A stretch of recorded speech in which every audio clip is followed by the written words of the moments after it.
આખા રાજભવન ની અંદર ચર્ચા થઈ કે ધૃતરાષ્ટ્ર અને ગાંધારી ગયા ક્યાં, એને દેખાતું નથી.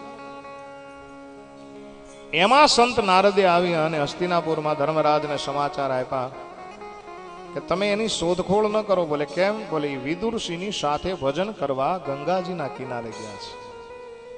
અરે બોલે એને ભજન કરવું હોય તો આપણા આ મહેલની અંદર એને આંખે દેખાતું નથી, અંધ છે. મહેલની અંદર સારામાં સારું મંદિર બનાવી દઉં, ત્યાં ભજન કરે. ત્યારે નારદે કીધું માંડ ગંગાજી સુધી પહોંચ્યો છે, હવે એને પાછો નથી લાવવો. માંડ એ ગંગાજી સુધી પહોંચી ગયા છે અને એને તપશ્ચર્યા કરવા માટે એમને ત્યાં રહેવા દો.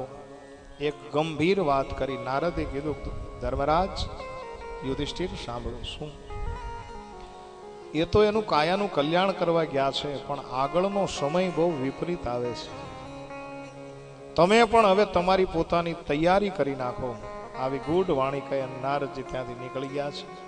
સમય ધીરે ધીરે વ્યતીત થતો જાય છે. અર્જુન ઘણા બધા દિવસથી હસ્તિનાપુરમાંથી નીકળી અને દ્વારકા ભગવાનના સમાચાર લેવા માટે ગયા છે.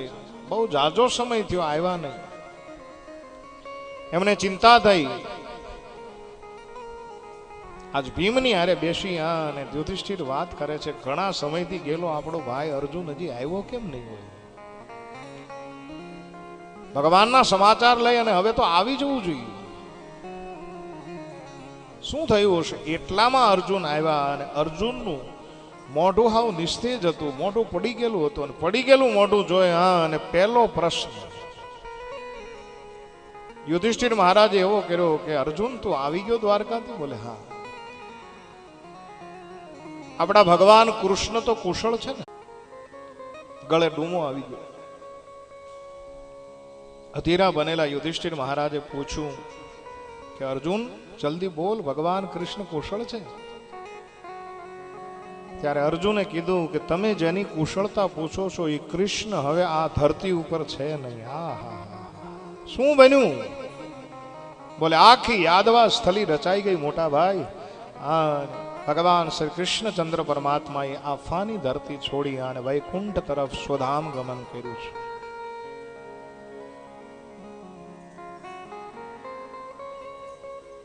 હું તમને શું કહું કે જ્યારે એક ગાંડીવને હું નીચે ઉતારી અને એની દોરી ખાલી બાંધી અને એનો ટંકાર કરું અને મારા ગાંડીવના ટંકારથી આખી ધરતી ઉપર ખળભળાટ મચી જાય. હે યુધિષ્ઠિર, એવો ગાંડીવધારી હું ભગવાનના ગયા પછી જ્યારે રસ્તાની અંદર હાલ્યો આવતો હતો ને મોટા ભાઈ, સામાન્ય કાબા લોકોએ મને લૂંટી લીધો. અને એના ઉપરથી સાબિત થાય કે જે કાંઈ તેજ હતું એ આપણા ભગવાન કૃષ્ણનું હતું, આપણામાં તો કાંઈ નથી. અને એ સમયથી આપણે ત્યાં એક કહેવત પડી ગઈ કે સમય બલવાન હે નહીં પુરુષ બલવાન, કાબે અર્જુન લૂંટ્યો યહી ધનુષ યહી બાણ. આ તો મારો તમારો સમય હોય ત્યારે બધા નમે.